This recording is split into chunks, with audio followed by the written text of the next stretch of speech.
مدینے دیاں گلیاں دے اندر ودا ہے اللہ دے پیغمبر فرماندے بلالا جدوں میں جنت دے اندر گیا اوتھے میں پیغمبر نے ایک آدمی دی جتیاں دی آواز سنی ہے میں جبرائیل امین کو پوچھیا ہے کہ کیڑا خوش نصیب ہے جدی جتیاں دی آواز جنت دے اندر پیاندی ہے جبرائیل امین نے آکھیا اے تہاڈا غلام بلال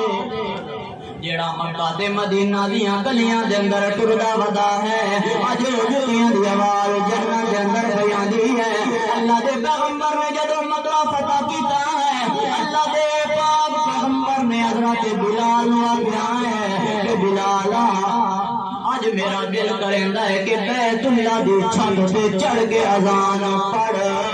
میں پیغمبر دا دل کہ بیت اللہ دی چھت ہوئے تے قدم تے بلال دے اے عزت مقام کیوں ملیا ہے کہ انہاں لوگاں نے قرآن تے عمل کر کے دکھایا ہے اللہ کریم